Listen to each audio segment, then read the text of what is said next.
Informasi lainnya pemirsa, polisi menangkap 2 buronan kelompok kriminal bersenjata yang diduga kerap menebar teror di wilayah Kabupaten Yahukimo, Papua Pegunungan. Bahkan penangkapan tersebut menjadi langkah strategis aparat mempersempit ruang gerak kelompok bersenjata.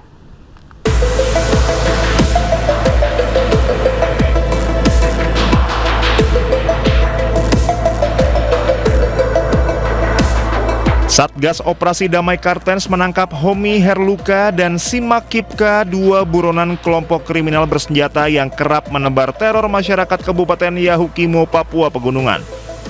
Mereka terlibat sejumlah aksi kekerasan terhadap aparat penegak hukum maupun warga sipil dan pendulang emas tradisional.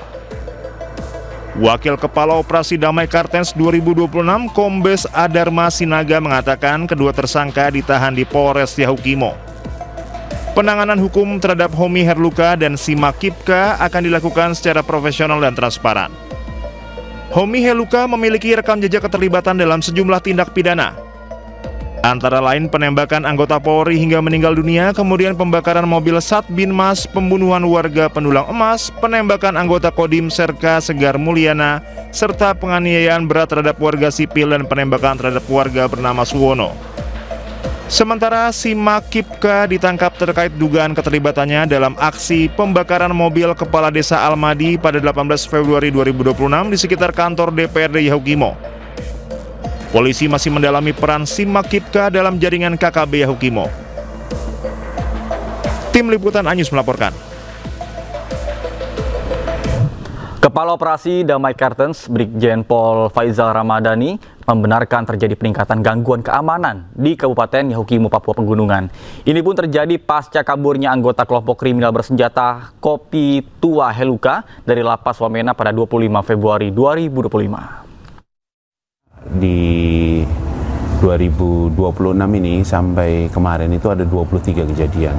Jadi memang ada situasi yang signifikan, dan itu memang kita sudah prediksi hal ini terjadi sejak 25 Februari 2025. Sejak kaburnya Kopi Tua Heluka dari Lapas Wamena, itu memang peningkatan eskalasi gangguan keamanan di Yahukimo itu signifikan. Dan dari November sampai kemarin itu kita sudah tangkap 12 orang tersangka, dan hari ini kita tangkap salah satu TO yang utama dari Yahukimo atas nama Homi Herluka, di mana dia ini terlibat dalam penembakan anggota kami. Pemirsa, Kejaksaan Agung menyebut tuntutan hukuman mati kepada ABK kasus penyelundupan sabu 2 ton adalah upaya melindungi masyarakat dari bahaya narkotika. Sementara Menteri HAM Natalius Pigai secara perspektif HAM menentang perihal hukuman tersebut. Tolong anak saya, Pak! Tolong anak saya, Pak Presiden! Tolong anak saya! Anak saya tak bersalah, Pak Presiden! Kejaksaan Agung menjelaskan soal tuntutan hukuman mati kepada anak buah kapal Fandi Ramadan pada kasus penyelundupan sabu 2 ton. Kapus Penkum Kejagung Anang Supriyatna menyebut besaran tuntutan yang diajukan oleh jaksa kepada majelis hakim didasari fakta hukum dan alat bukti yang telah terungkap di pengadilan.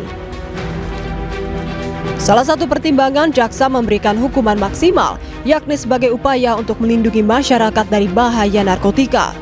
Yang penting bagi kita, negara dalam ini komitmen melindungi warga negara dari bahaya narkotika. Ini kan hampir 2 ton loh, nggak main-main. Dan proses peradilan sudah dilaksanakan sesuai dengan hukum acara yang berlaku, dengan tetap mengedepankan asas praduga dan prinsip kehati-hatian, dan berdasarkan fakta hukum dan alat bukti yang terungkap di pengadilan. Maka pada tanggal 5 Februari 2026 kemarin telah dilakukan penuntutan terhadap 6 terdakwa tersebut, dan masing-masing dituntut hukuman mati. Sementara Menteri Hak Asasi Manusia Natalius Pigai secara perspektif HAM menentang perihal hukuman tersebut. Meski begitu, Pigai mengatakan enggan mengintervensi berjalannya proses hukum tersebut. Ya, kalau hak asasi manusia itu menentang hukuman mati, ya. Yang jelas kami menghormati hak hidup. Kita tidak intervensi proses hukum yang terjadi peradilan. Tapi sekarang undang-undang yang baru, undang-undang KUHP yang baru, itu akan ada masa percobaan 10 tahun. Kalau dia berperilaku baik, ya pasti juga mungkin belum tentu bisa dari hukuman mati.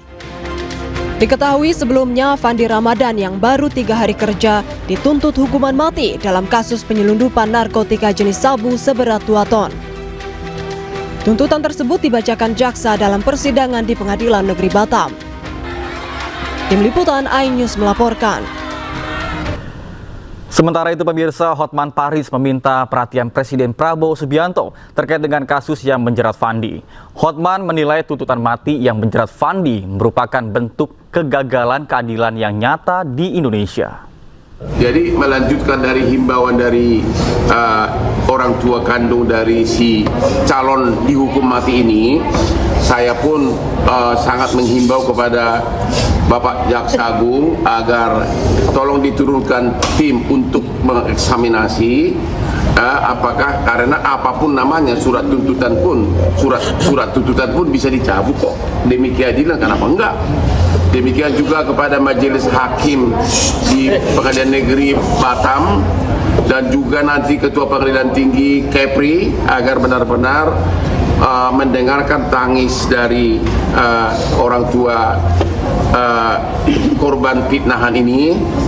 Dan yang terakhir kepada Bapak Prabowo Subianto, saya kenal Bapak adalah kliennya Hotman Paris selama 25 tahun, ya. Bapak tahu saya tidak pernah mengejar kepopuleran karena memang saya sudah populer. Klien Bapak klien saya sebagai klien saya 25 tahun dan adikmu Hasim, saya terpanggil untuk